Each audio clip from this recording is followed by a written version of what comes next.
Okay, and we are live. Welcome to November's edition of the Contact Center Network, and it's the final one before Christmas, and it's the final one of what we call the winter season. We'll be giving you the spring lineup probably early January, maybe February. So we'll probably come back in February. But to round off the winter season and the season before Christmas, we've got what I think is going to be a really good discussion around what the Chat GPT are we talking about when it comes to quality assurance, risk compliance, and we're going to delve a little bit into back office as well. I think that we've got Jimmy here, so we can kind of say, right, actually, it's the stuff that we can do around back office that's going to help automate some processes as well. But hopefully, I am not talking to myself. So there's about 100 people that have registered. So hopefully, with these events generally tend to get a good audience. So if you're here and you are listening, please drop us a comment into the LinkedIn chat. And just say hello. Where are you coming from? What's your role? What you're hoping to get from today's webinar? If there's any burning questions or anything that you want to know, or you want to ask the panelists, or you want us to discuss, then absolutely, we can definitely try and answer those in the hour slot that we've got. But before we do that, I want to introduce my special panelists. And I'm going to start with Neil, because you're new to the Contact Center Network and you've not been on one of the webinars before. So I'll let you introduce yourself, a little bit about you, what your role, what you do at Click Solutions, and your brief synopsis of your experience in QA. Cheers, Gary. Thanks a lot. Thanks for inviting me on as well. Really appreciate it. So I've got quite a boutique little compliance and training firm that specialises in QA, quality assurance, mainly call monitoring. It's been functional for just over a year now, so it's kind of still quite embryonic. We're still learning how to do this as an offering, as a business. I've got about 10 years experience setting up QA departments in various firms in my capacity as a consultant and as an employee. So I've got a lot of kind of experience behind me in doing that. We are very much kind of customer centric, focused on the customer experience, whilst blending that with all the kind of necessary compliance and the kind of regulatory requirements that underpin a lot of the calls that we listen to. So it's nice to be on. Hope that was brief enough. And I've worked with you before, Neil, and I know you're awesome, and you know all things about QA and insolvency. So if anybody's looking for training and competency and things of that nature, then you're a great person to connect with. So welcome to the show. Jimmy, I know you don't need an introduction because you're like literally you're on this more than I am. But I'll let you introduce yourself, say hello, and give people an intro into what you guys do at Mojo CX. Wicked, thanks, Gary. So Mojo CX is a software company that specializes in a few different things. So first of all, it's conversational guidance and recommendation engines. I think the second bit is around kind of next best action for targeted coaching within your contact center across large kind of contact center base. And then we've got an underpinning technology, which is around speech analytics and natural language processing. So with those types of technology, we can design great conversations, we can monitor those great conversations, and when they go off piste, you can rectify them through training and targeted coaching. And a bit of my background, been working in contact centers, I've been on the phones, and then I've been an analyst in different guises, MI analyst and credit risk analyst, pricing analyst, and then I accidentally got a job in MI in a contact center, and I've never left contact centers since. So I think contact centers in my blood, and don't have all of the experience from a QA. I never actually did pure QA, but our technology now, through the use of speech analytics and large language models, does allow you to do some really, really cool stuff when it comes to marking calls and rectifying issues. Brilliant. So I think we've got two really experienced people then to help us tackle some of the stuff that we might want to start considering using, large language models, Chat GPT, and the quality framework that I suppose sits around the process that is quality monitoring. And I think when I I mean, I've been in contact centers long enough, and I've been at the bare knuckle end of quality assurance sometimes, and it feels like it's a bloodbath sometimes, with all the stuff that agents have to remember, or the elements where it can be a critical fail, or it can be a selective presentation, or it could be a misleading statement. So the role that the front line do in managing to get all that covered and do it correctly is really, really important and really challenging. And I think that if we can make their lives easier in the process, and make the team leaders' lives easier in the process to actually find stuff and be proactive with it to minimize the failure firsthand, I think that is welcome across all industries. And I know we've got some great people here from L&D, training competency. I know we've got Louise Greenoff in the audience, who'll be thinking, right, how do we use Chat GPT and QA to improve training competency scores? And I know we've got the likes of Joe Lightfoot in there from a recruitment perspective, who does a lot of recruitment in the quality and compliance perspective. So we're making the roles easier because we know that the process can be a lot harder. So what I'd like is, if anybody has a question about anything to do with QA, back office automation, anything relating to Chat GPT and how it can be used to improve the quality perspective and maybe vulnerable customer or anything like that, drop it into the chat, and what we'll do is we'll share it, a bit like we share it here, so it'll appear on the screen a little bit like that. So here's Louise. She's saying hello. She's from the AA, head of L&D. So hopefully, Louise, is going to be an awesome session for you. But if you've got a question, drop it into the comments, and we'll share it just like we've just done with Louise. But before I do that, I wouldn't be the contact center host if I didn't prepare a few questions in advance.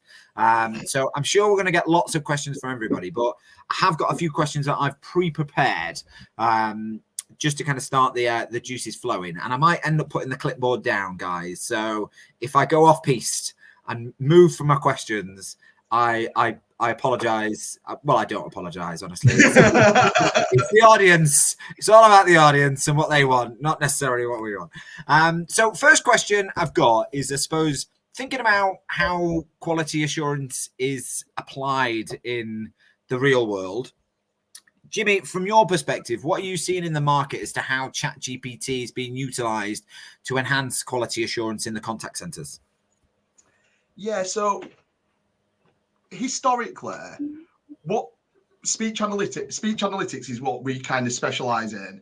And I think for probably 15 years, speech analytics was very oversold. So the transcription accuracy wasn't always the best. And there was always this promise. First of all, it'll categorize your demand. And then you realize how much you're spending on it is really expensive versus somebody writing it down on a bit of paper or just manually dispositioning it.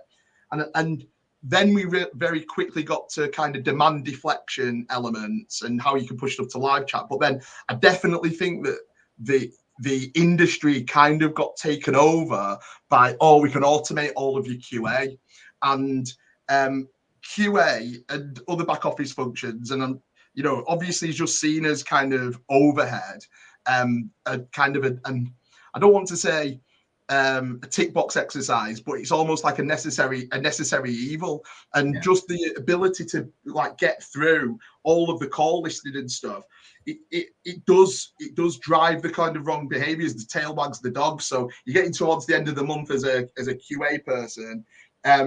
What calls are you going to QA? You've not got through your list. What calls are you going to QA? Are you going to QA the long, complex ones, or are you going to QA the short ones and just say, I've sorted that? So to that extent, I think that I can see the role, and I can see the attractiveness of QAing every single call. However, what happened is, and this has happened across multiple different projects, across multiple different platforms, so it's not, this criticism is platform agnostic, is the ways in which you used to have to do that categorization was inferior to the actual use case. So using presence of word, so saying, right, the opening is, hi, you're through to Jimmy, I'm an insurance specialist at the AA. Can I start by taking your policy number or your membership number? like my accent is quite thick, if it's not been transcribed correctly, or I've said something slightly out of order, but it's broadly the same, using presence of word doesn't work. And so a lot of, we're going to automate all of your QA actually translated into, well, actually, we've got a load of false negatives because they did actually say that. And that built a lot of distrust. I'm getting on to answer your question anyway, Gary. Through the use of large language models, we actually did this before LLMs and things became popular. What you're able to do is actually get better contextual kind of answers to your question. So rather than saying, was this a pure pass or fail, you can say, based off the context of this chunk, what is the likelihood that all of the words were said and the words were said in the right order? And that's what large language models like Chat GPT do. And what they can also do, the actual technique that we use is called multi-shot classification. So you can go, we're looking for a positive case of ID and V, where typical, like, good answers are, can I start by taking your policy number? Can you give me your date of birth? Things like that in this order. And bad examples are not saying this at all, like not properly taking the name. And by doing that, you can very, very quickly build like these more nuanced models and pull out the evidence that this was said or wasn't said. Okay. So what I took from that, Jimmy, is that you pioneered OpenAI and large language models before Mr. Altman did, and he's just stolen your idea. Just really quickly though, like, because there is an interesting thing there. I think there is something around because everybody was focused on word accuracy. But for us, we had to drive results. So why we built models was, well, as long as a word is being mistranscribed consistently across every single conversation, then actually you can build a model which is relatively accurate. And so we were working around poor transcription accuracy, which gave us a little bit of an advantage in that area. So that's kind of where, yeah. So yeah, I'm better than Sam Altman, and I'm really disappointed I didn't get made the CEO last week. But yeah. Oh no. You know what? I think that resignation list might have been a little bit longer. Neil, I know Jimmy's he's pretty much summarised the entirety of the webinar in his opening response to that question. But I think when you're looking at how quality assurance is being assessed in your world, and I know you look at it from a very practical sense, and you do the QA for other people. How are you seeing things like Chat GPT and stuff being applied in your world? Are you seeing it happening in spades, or is it still an emerging tech that you're seeing come onto the landscape? I think it's probably more kind of prevalent in some larger call centers at the minute, where they've perhaps got the kind of funding and the engine behind them to kind of look at that and it not be too disruptive. I think a lot of the work that we do, perhaps for SMEs, that are still kind of getting to grips with the QA process. I think Jimmy made a really kind of salient point about QA is generally still seen as a bit of a necessary evil. A lot of firms wouldn't actually have it unless they had to have it. Yeah. So what we try and do is make sure that the service that we provide is as pain-free as possible, and that we're low maintenance and we do things in the right way. We kind of focus on the relationship. But I think he also made a really interesting point as well about the speech recognition and analytics being a little bit oversold historically. I think that was my experience. So I would have been on the other side of the table, where I perhaps set up a QA function and the owner of a business is asking us to look at this software, this platform, and it would often, underwhelm, part because it was oversold, because I think there's definitely a place for it. It's definitely improved. But 4 or 5 years ago, you'd have business owners latching onto a headline, or someone would tell them, "Oh, we've got this amazing thing that will save you money. It's even more efficient." And that overselling did cause a bit of a problem, because I would spend a lot of time trying to, use some kind of tech that really wasn't, doing what we hope it would do. I think Jimmy gave an example. We had one where there was a team of about 12 people, and there was a lady on there with quite a thick, rich Glaswegian accent. She was fantastic at her job, but she did speak quite quickly, and the tech just didn't acknowledge her existence on the calls at all. It couldn't audit her whatsoever, and she was fantastic at her job. So I know things have kind of kicked on from them a little bit, but I still do have some conversations sometimes where owners are perhaps latching on to headlines rather than taking the time to understand or educate themselves on the kind of intricacies of it. And I think it is becoming more interesting. It is becoming more sophisticated. I think there was a bit of a one-size-fits-all approach this kind of last maybe couple of years. That's becoming more refined. And I think, if you look at AI in general, ideally it should augment what a team of QA do. I think as a direct replacement, and I read a blog a few weeks ago from an American firm, and they were just saying, get rid of all your QA staff. You don't need them. Sign up to our platform. It does everything. And obviously it's agenda driven. But I think the reality is it can really push things forward, not just for call centers, but for some of the more SMEs, kind of small size businesses. But you're still going to need that kind of human element because it is dependent on the type of call. It depends on the culture of the business. Definitely. Do they have a built-in feedback? There are a lot of different things to take into account. It's not just a case of put it in there. I think you've raised two really important points there, and you use the word augment. And I think that's a really key part of how we can start to use large language models and QA assessors in a more augmented way, so that it becomes the AI systems feeding the agent the stuff to go and assess and helping some of that grunt work. Because I know when I've sat with QA assessors and said, how do you go and find a call that potentially could be a high risk call? They're like, well, we have to wade through, and then you start to introduce speech analytics that can help fuse that. But then if you start augmenting the process, that's a really important one. And Jimmy, I want to talk to you about augmentation of that. And then I think you also raised another point, is to say, right, what type of business can benefit from Chat GPT and all of the bells and whistles that it brings?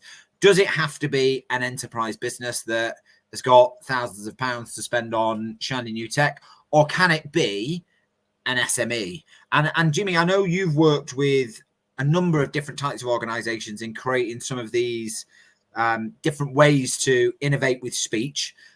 So I'm going to ask you the question there, and I know we're going to get a bit off piece, but that augmentation piece and how we augment the process, and then the price point piece, what's your views on that, and what's your experience so far in helping people pull together a solution that doesn't break the bank? Yeah, so augmentation, it's a really good question. Look, I think I'm probably a little bit in the middle. I think that every skill that you have across an operation that's large is a bell curve, and you've got really, really great QAs, and you've got, I'm sorry to say, you've got some QAs who aren't good, and you've got most people that are in the middle. That's just natural. Just everything's a bell curve. I don't think anybody comes to work to do a bad job, but just some people are better than others. And I'm kind of in the middle, because I think that there is a way in which what you're trying to do is you're trying to give the AI the ability to be like your best QA, and try and get it to spot things that your best QA could do, and then create a positive feedback loop between the AI providing predictions back to your great QAs, them checking them and going, that's great, that's not so great, and then the AI learning from it.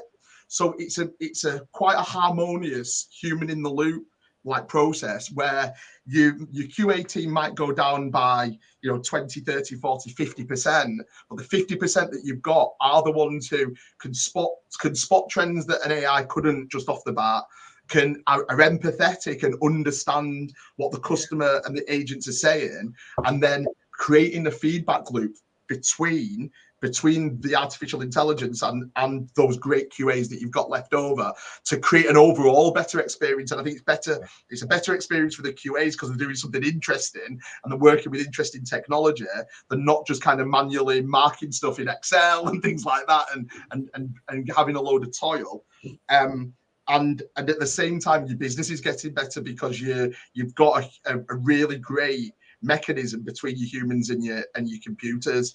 And then the final bit I will say, and look, I don't want to be a doom monger about this and stuff, but everybody, what I don't understand, obviously we call this what the Chat GPT. Everybody's talking about Chat GPT right now, but the cost of doing Chat GPT style inferences at scale across every single conversation, across every single question that you could on QA, you might as well outsource a QA in South Africa, because you've got because a human in South Africa who's a great QA is probably going to be as accurate, and it's going to cost the same. It's going to cost thousands of pounds a month per. I think it could be like even more than that per agent. Like it's like 100. What is it? 500 or 600 pounds per agent per month if you were going to license it. 20,000 rand. Yeah, there you go. So it's like so people are using Chat GPT, but it's super expensive. It's the best by about 10 percentage points. But actually, like and there's another thing I will say about that in a second. But actually, using kind of and building your own models, like. It's not. This isn't a selling point. I think it's just everybody should be doing it. But our large language models are 20 times cheaper than ChatGPT. They're slightly less accurate, but we're trying to optimize for cost versus accuracy. Yeah, I mean, it depends on what you say with accuracy there. I mean, you can take like 95% of accuracy, and that's where I think that augmentation process comes in. And I think you're using that tool to say, right, here to the rest of my QA assessors, here's 95% of that job done. We want you to check if it's right and accurate. And we want you to check this was this said, was it not said? How was it said? How was it inferred? And I think that's where the risk management piece comes in. But I think there's also, and Neil, I'd be really interested in your thoughts on this, is that when we're assessing QA calls, we're probably assessing 1% if we're if we're lucky, 3% if we're really lucky and we've got a big team, and depending upon the volume of calls, I suppose you're handling. So we might assess between 1% and 3%. And at the moment we're doing that, and we might find a good call, we might find a bad call, and we'll feed it back. What we're in danger of doing here, I think, is saying, Chat GPT and all other large language models are available. Go and find me all the high risk calls, all the mis-selling calls, all the misleading calls, all the things where we didn't do something right, and then go and assess all them, go and listen to them, and then ping them to a QA assessor. And let's create a really doom and gloom picture of how bad we are. I think there is a very real risk of that, is that we use it as a risk management tool that we then have to go and do a load of QA on. And as a result of that, it means that we might look like we've got really bad QA. How do we get that blend and use it for the good and the bad? Well, it's difficult because it's a balance. And I think from my perspective, we're an external, firm.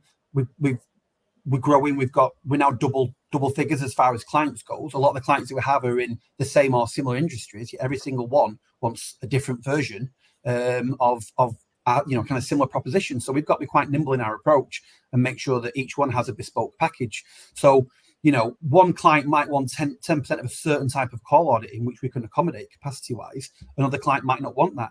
I think we'll always try and judge what we're offering based on what our client wants. Because like I say, we aren't internal setup. We are to a degree at arm's length. And I think the whole randomness is quite an interesting one, because one of the areas where I thought, and it has, speech analytics is quite useful for a QA function, is to ring fence high risk calls. You know what I mean? I think there's some misconception. And again, I go back to when Jimmy mentioned the whole kind of oversold part of it, where they thought they would literally audit the calls, give you outcomes. It was some, magical system that would tick every box. When in reality, for me, and again, correct me if I'm wrong, because I'm still getting up to speed as far as GPT goes. It's moving very quickly. Is that it would help you identify high risk calls, and then you would go in with your QA, and then you would pull those calls. But again, it's dependent on the type of call. If you look at PPI calls, you'd have people doing 4 or 5 questionnaire calls back when PPI was kind of in its heyday. It would be a 10-question questionnaire. Every question was the same, and there would only be certain varieties of answer. So something like Chat GPT nowadays would slot into that really, really well, because it's very formulaic in nature. When it comes to the industry that I tend to serve, you're talking about 90-minute debt advice calls that are based on a guide, because anything can really happen in that call. There's so many nuances that, really, that's why I have to rely on experienced UK QAs to listen to those calls, because, there's a lot of interpretation there. So I think, without trying to move the conversation on, something that there are certain elements of Chat GPT that I do find really interesting, and it's something I wanted to ask Jimmy about. Is I keep seeing this whole kind of sentiment analysis, which I think is massively interesting, about how the kind of client's tone was, during a conversation. Because obviously, if you're talking about debt advice calls, you're probably going to get quite a lot of emotions in there. So I just wondered, from your guys, perceptions, if you like, how is that going to work? It's still quite new, I believe. Yeah. So Neil, I asked the questions. Thank you very much. But can I quickly follow on, because these are some really good stuff there, and obviously I've just seen that Darren's asked a question as well, just around accuracy. So how you prioritize your queue. So you can prioritize your queue.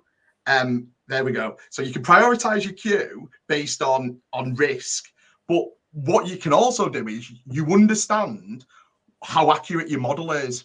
So if you've got 20 questions, one of the models that's not going to be quite as accurate will be, did the agent display empathy? Because empathy is quite challenging. There's quite lots of different things. When you build that model, it will tell you how accurate it thinks this model is. And then what you can do is, and what you actually want to do, is you want to prioritize by model accuracy. You want the human agents to go, we think this displays empathy. Were we right? Yes or no?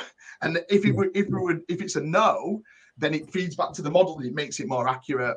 So that's about the accuracy. Now, on the what does accuracy mean? I find it still the same as word accuracy. Everybody lost their mind with word accuracy, but if you built the right models and you did the right cleansing and did the right tools, word accuracy was less and less important, but people couldn't move from it. When we talk about model accuracy and how accurate is Chat GPT and other large language models, like what's the context? This is how we contextualize it. How accurate are your human QAs? So nobody questions how accurate your human QAs are. So we take a sample, we go, right, let's look at what the QAs have said, and let's do a second level on marking their homework. When we've done that, we've not done a white paper on it and stuff, but we know the actual thing across multiple different industries. This might be a bit shocking, but your accuracy and agreement across QA's QA and other people's QA is about 65%. So your humans only agree on things like empathy or like confusion, or was that advice in a non-advised capacity things. Yeah. It's only about 65% accuracy. Whereas if you can then go, my model is 80% accurate, but I'm getting across 100% of the calls at the same time. I think that's the contextualization of accuracy. And so I put it into a bit of context. I think that's a really interesting context, and I think the next kind of question that I'm going to bring up extends a little bit onto that, because we talk about QA accuracy and we talk about the accuracy of the model. The question that I think is a good build onto that is one from Catherine about what would never have been, when we would have used this word before, we would have talked about us seeing something, but actually this now has a very different meaning in terms of hallucinations.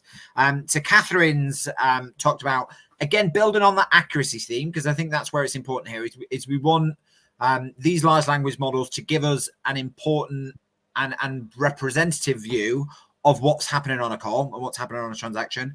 The accuracy piece we can get, and we can augment that in the same way that we talked about with Neil, to say, right, we'll use some of the tools. But actually, when the AI starts to hallucinate, what do we do here, Jimmy?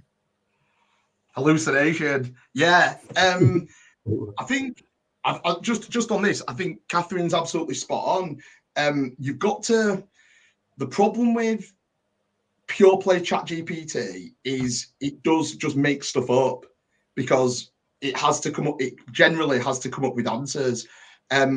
We talk about, exactly as Catherine's put here, you need to put the AI on rails.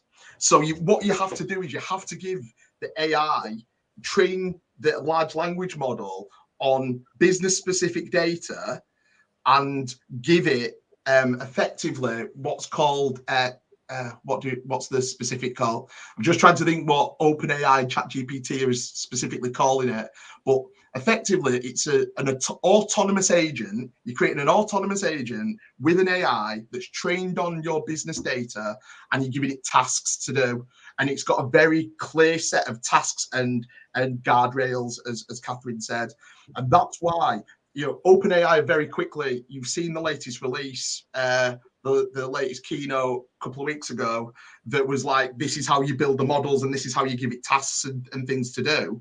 Because yeah, if you just let it run free, it will very quickly just make stuff up, and it will very quickly potentially use, like, you know, unsavory language and stuff if you allow it to do that. And when we start to kind of, I suppose, build those QA assessments on the large language models, how does an SME business start to approach that? Because we're talking here very enterprise, and I think there's a risk that only those that have got bundles of calls, bundles of cash can use this. How do we relate this to an SME business, maybe a 250 seat contact center that's not like a massive BPO, but wants to get involved in this? How do we apply that to them?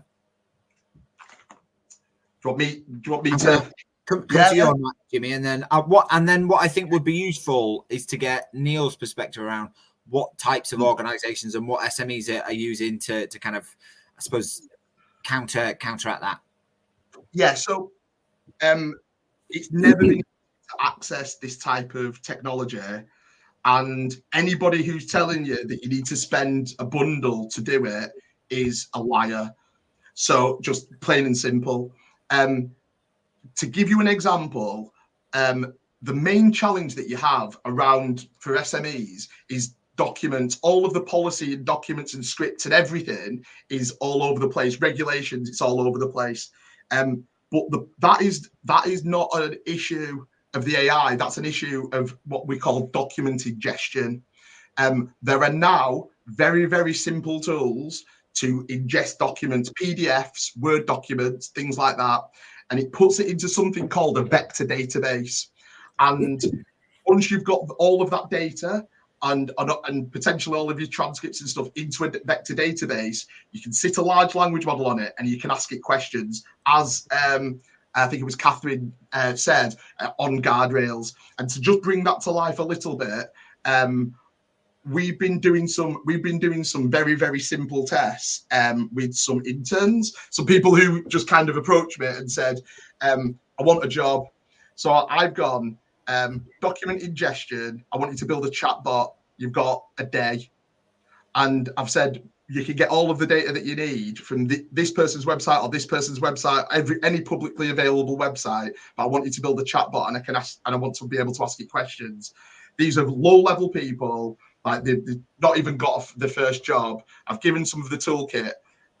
All of them have been able to build a very, very decent chatbot in a single day, across just using website data. And so that's how an SME would use it. It's document ingestion, get all your documents into a central location, get them into a vector database, and then start playing around with the large language model capability. I think that's really, really interesting, because that, when you look at that from an SME's perspective, if we can reduce the speed to competence of an SME and get them more competent quicker, the business benefits to that on the bottom line and to average handling times is massive. And I think the opportunity to then consolidate all that information in one place absolutely has positive gains for QA, because people aren't it's reducing error rates, it's improving the overall quality assurance score. Can I just bring it to life a little bit? Because I just want to give just an example. I'll let you do that, and then I want to ask Joe Lightfoot's question to Neil. I'll be really quick. So we're doing some work around advice sales, and in advice sales, as we were talking about earlier, it's like it's a complex call where you're talking about lots of different like life issues and things like that, and then off the back of it you're making a recommendation. With our technology, which I'm not saying is like anything different from anybody else and stuff, but with our technology we can take a transcript, we can take a PDF of a recommendation that's been scanned into a system, and we can ask, did the conversation match the recommendation for the advice sale? And you can do those types of analysis without like just eyeballing it, and you can ask that across tens of thousands of advised calls that are highly regulated versus like tens of thousands of recommendations. That, just to bring it to life, that's the type of power that you can do, and you can stand it up like, you can stand it up in days. Awesome. And I think that's a really compelling proposition for an SME.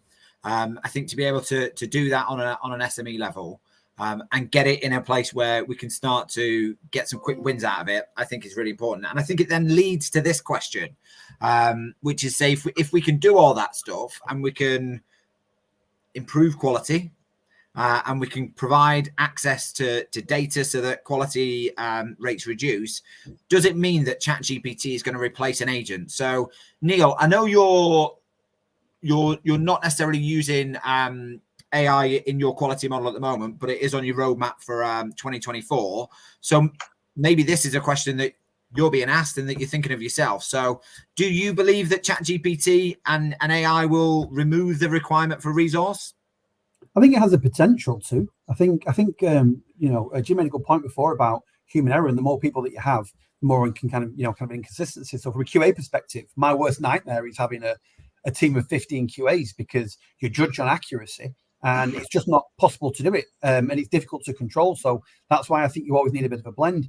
As far as the kind of question on the screen goes, yeah, the potential is there, but you're looking at the culture and the philosophy of the business.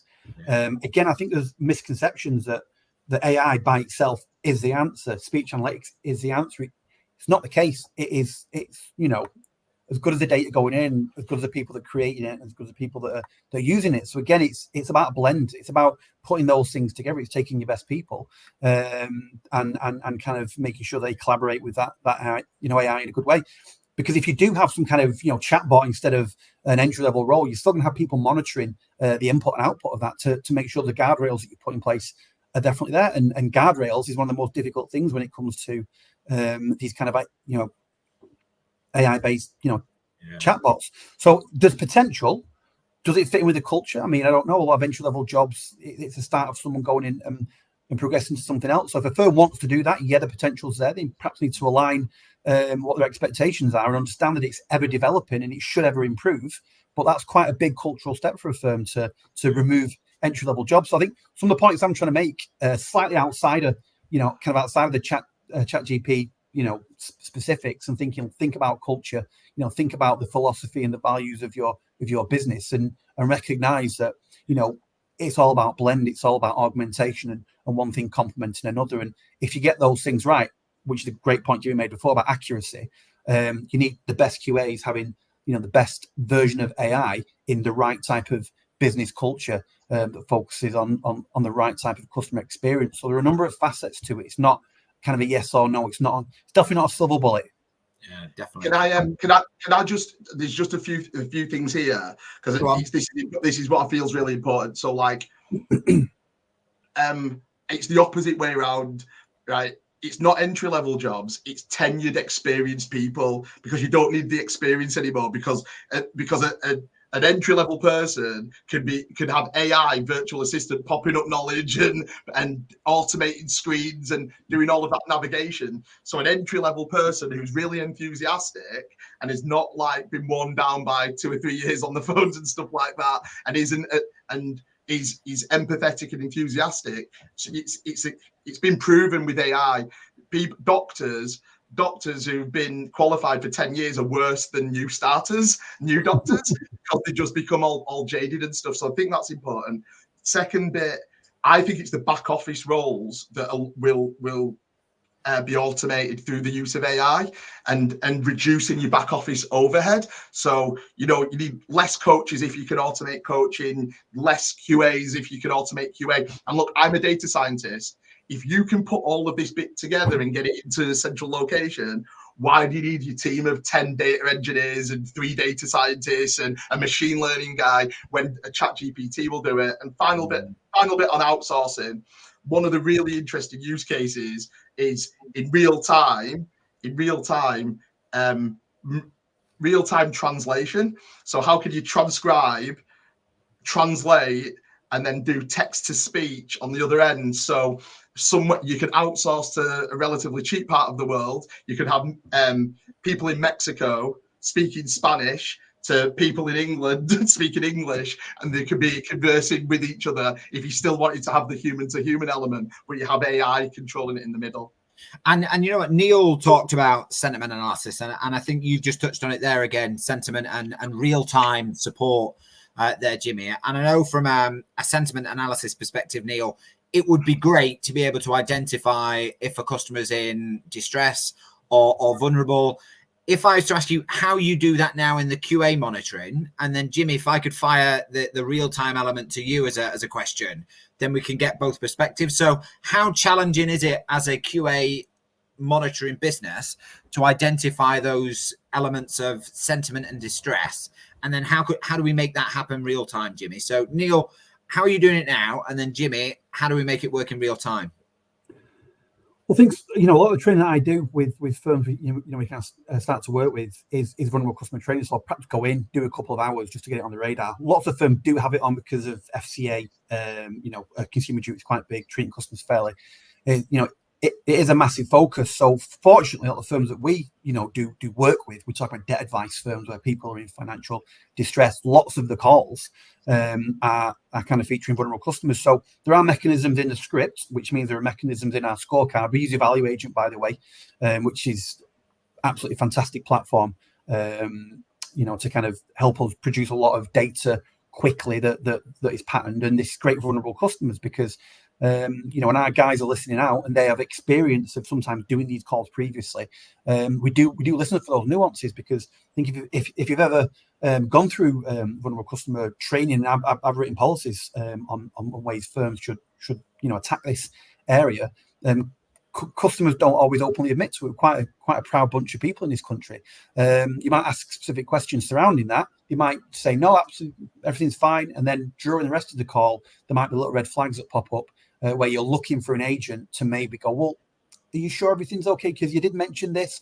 And once you get a little bit of trust, which you generally can do in a 90-minute debt advice call, it kind of, seeps out. And those vulnerability conversations tend to happen towards the back end of a decent advice call, as opposed to the front end. So again, that's something where those kind of nuances and the kind of delicacies of a sensitive conversation with a vulnerable person in distress, it's not an easy leap when you talk about AI. But I know that's why I find sentiment analysis particularly interesting, because if there is something that's being developed and coming to support that kind of identification, it would be absolutely massive. I think a lot of people, such as Rob's mentioned there, would be particularly interested in it if you're dealing with a lot of vulnerable people. And I think to do that on a real-time basis is and I know there are organizations out there that do that on a real-time basis. And I think, Jimmy, you're not to kind of plug any of your products, but I'm sure some of your products do some real-time analysis. But where are you seeing the appetite in QA for sentiment analysis on a real-time basis?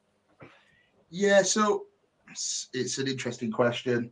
So why I've never really liked real time historically is down to cognitive overload to the agent. So popping too many things up and having too many worried things, and you're talking too fast, you're talking too slow, like concentrate on this, concentrate on that. It's like an absolute nightmare. And that's where we're almost like, just design a great conversation and then train your agents to like be active listening and stuff like that, and just to get through it. And then after the call, assess it and then provide feedback. So I think to a certain degree, we were trying to kind of move away from it, but it was actually the vulnerability detection and the confusion detection that's made us move to real time. Now, why people struggle with real time. people struggle with real time because the CCAS platform and all of the architecture is not designed for you to be able to do it, or people want to keep it within their architecture. So that was a particular problem to us because we're not a CCAS provider, we're not a CRM provider. It's like, how can you get the access to the audio and the screen capture and stuff in real time so we can do these prompts? We've solved it. I could tell you how we did it, but I'd have to kill you. But we've solved that issue. And now working through it, I think from sentiment just is an umbrella term for lots of different things. Like, what we really look at is there a rapport and a pattern matching between negative words on one side, and we're managing the conversation. Are we driving confusion? So it's not just about the things that you say and how you say it. Me, for example, I've been accused of speaking really, really quickly, and people just can't catch up to the thing that I'm talking about. So looking at the tempo of it, so sentiment matching, we call it turnaround. Did the sentiment start negative on the customer side, and did it end positively? So do you do turnaround? And looking at turnaround effects mechanically through the call on a we call it a chunk by chunk basis. You've said something, you've scored it in sentiment. Like, are you slowly turning things around, or are things getting progressively worse? These elements like that. So that's the kind of things that we're doing, and we're looking at coaching turnaround effects to see how those progress. And then effectively in the middle of the calls, in terms of next best action, we're going, keep it up, you're doing really, really well, or just slow yourself down a little bit, or we'll reveal the bubbles and the knowledge to them in a slower manner, because that will naturally kind of slow them down. And then after the call, looking at how we can assess that call and all of the calls that particular person's done to enable them to handle it better next time. The chat email one is really interesting though. So we analyze anything, chat, email, speech, but they're completely different. Email is a nightmare, because at what point do you get the overall context of the sentiment? Is it the first chat? Is it the second chat? First email, second email? Like, at what point do you do that analysis? It's actually super costly. Whereas things like WhatsApp and Messenger and voice are broadly similar, because it's like back and forth. So yeah, it's a particular challenge doing sentiment analysis on those types of things.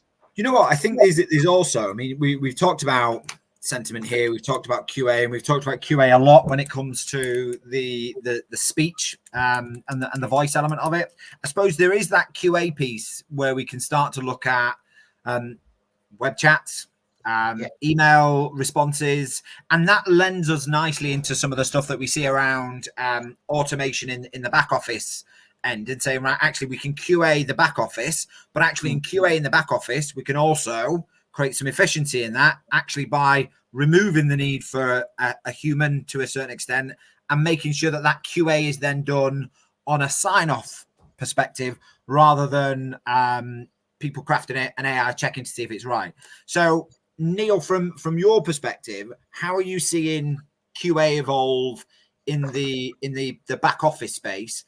And then Jimmy, just to round that off, how are you seeing large language models used to remove the risk, I suppose? So how is it working at the moment, Neil? And then we'll come to yourself, Jimmy.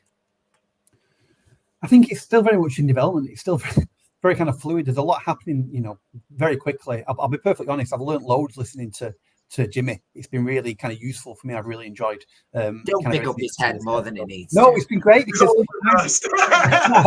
I'm part of this journey. I need a bigger screen. I'm very, very much focused on the relationships with the client and what they want, and helping them avoid detriment, whether it's from a kind of regulatory point of view, from a client perspective, and we have to be quite nimble and agile in how we do that. So I think it's something that I am getting questions about. I'm going through that learning process myself.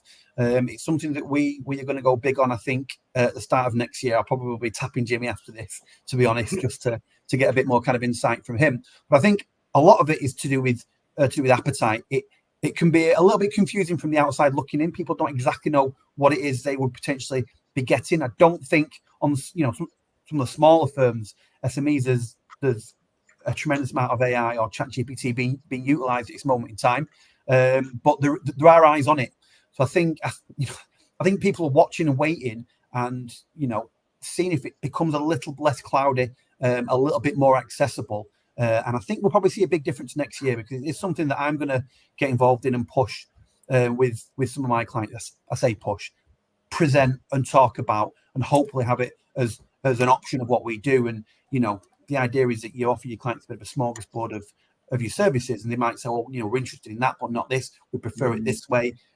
A lot of it is dependent on the firm, the type of calls that they have, and the advice or the information that can be given in an email or a web chat can be misleading. It can be inaccurate. It can be all sorts. So actually removing that opportunity to go wrong by using chatbots and having a prescribed way of doing it that feels a little bit more intuitive, I think is where a lot of businesses are going to be running to. So how are you seeing that unfold, Jimmy, in terms of that back office automation of emails, intents, and chatbots with regards to the written element of QA and communication with customers? Yeah, it's quite an interesting one, actually. It comes back to what I said earlier. It's around data capture, ingestion, centralization. So everybody's trying to do AI, but that's actually relatively easy. It's how do you get the data in a format that you can deliver the AI, and then you can do different use cases. So for example here, let's say we've got transcripts, and we want to be able to in the back end, we want to, let's say use case one is just around QA. One of the QA things is around demands and needs. Let's say it's insurance establishing demands and needs. At the moment, you need Neil to go, I'm a specialist in QA. I understand an industry. These are the risks and compliance elements that need to be done. These are the frameworks. This is how it routes into the scripts and things like that. It's all very specialist level. Now, I don't want to scare Neil because I'm a target and stuff as well. But what if I could ingest?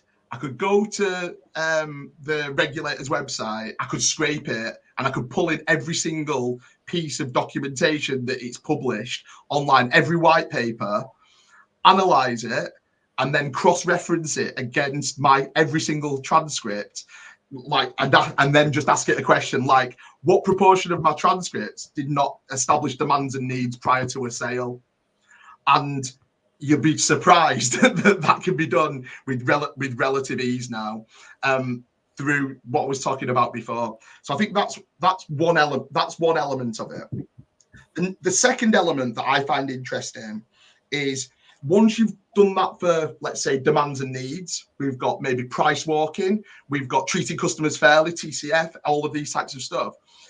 You can load in all of that data en masse and ask it to be applied to all of your conversations, and do it's kind of AI QA on speed. It's en masse. You're getting across everything from not QA, but more risk and compliance on speed. What I think's really interesting then is about how you can use that back in. So one of my issues around what I class as back office conversations is you lose a line of sight. So the line of sight that you use, in fact, I'm going to come back to the first bit, right?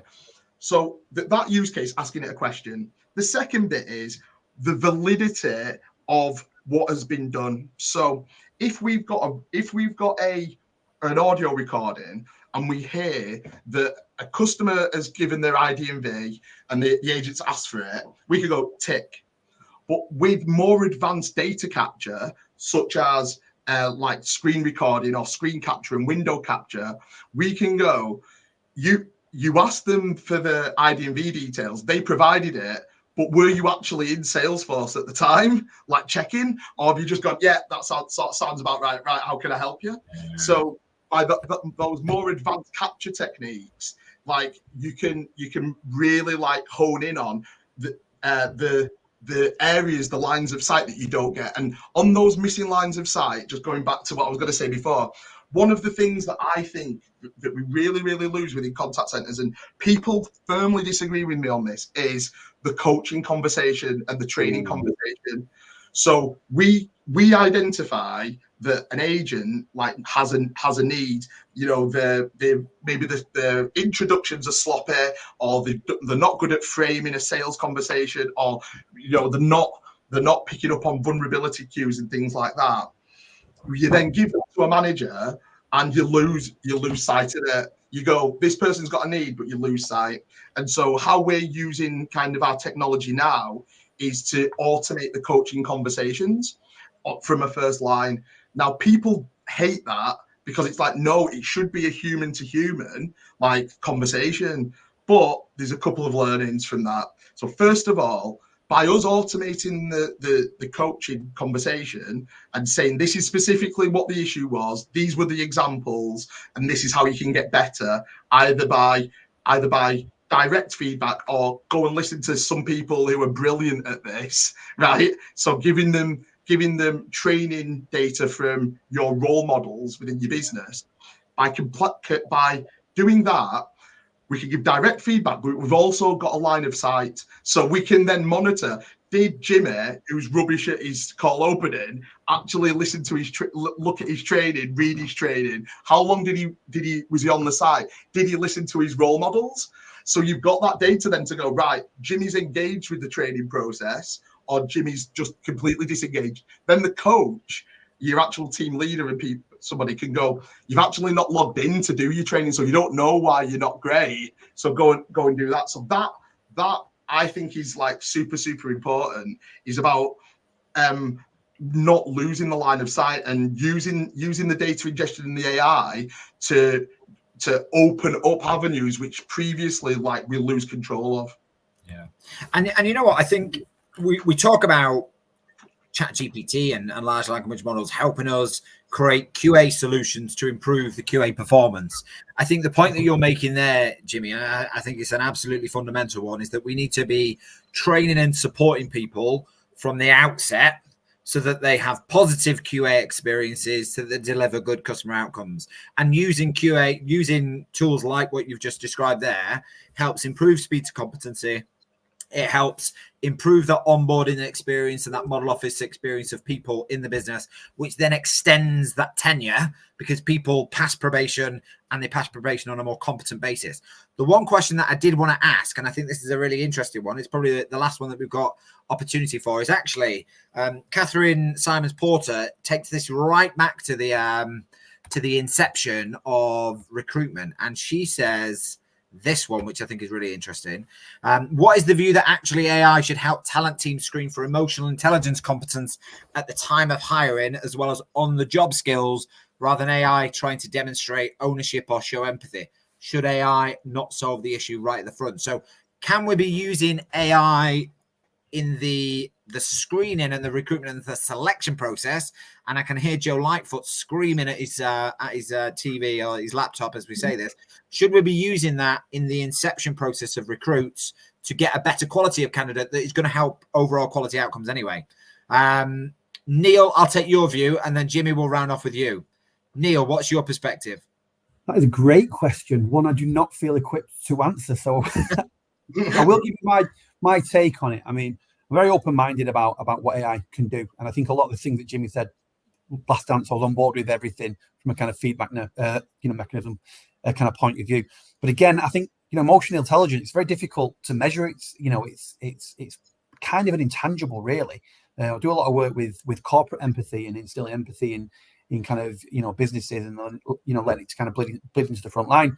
But it tends to kind of come from within. So I think, again, there's so much that you can do and develop with AI, that there is a potential there to do it. But how effective would it actually be? How do you measure how effective it is?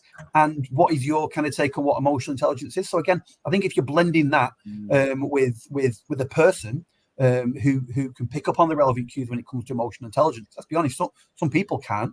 If you blend those two elements together, there's probably something there. There's probably something in it. But again, you've got to look at what you want to get from that. process, because it'll be different from firm to firm. You have to understand what your internal expectations are on the back of it. So I'm saying possibly, but just be careful what that you understand what it is that you're actually asking for, because EQ is difficult to measure. Jimmy, you've got 60 seconds to share your thoughts on this question. Don't think I've ever shared my thoughts in 60 seconds. Yeah, I think it can be done. I think the way in which we do hiring at the moment is not efficient at all. Like just en masse. I think recruitment into contact centers. The reason why I worked in a contact center is they choose gobby people like me rather than people who can listen to the customer's side of the conversation, and that's not great. I know that there's some really good companies. I've got a connection called Alan Bourne, who's got a company called Silver Assessment, who do some fantastic work within this space around behavioural science and how you can do behavioural science training and assessment right at the beginning of to make sure that you're getting the actual profile of the person. And you don't want people who are purely empathetic either. You want, I think, especially in certain in certain environments, let's say debt, people in debt and financial difficulty, if you were a purely empathetic person and you had to listen to all of those stories all day, every day, it would be absolutely draining. So it's also using the AI to see like how mentally tough people are and whether or not they can have controlled empathy in those types of situations. Brilliant. Sorry, there's one last thing I wanted to say as well. You got 10 seconds. 10 seconds. For all of this, all of the feedback and stuff from AI, we've proven that sometimes it's less personal and people take it less personally having an AI give them coaching and quality assessment and telling them what to do rather than a human, and we see really, really great results in that. Yeah. That's a very good point. It's like nobody likes feedback from a person, but maybe they appreciate it from a robot. But listen, we have come to the top of the hour, and we're a couple of minutes over, so apologies for that. But that was a really useful discussion. I'm going to say goodbye to everybody. I'm going to invite my two panelists just to stay for a moment or so. But I thought that was a really rich discussion. Sorry we didn't get through to all of the questions in the chat.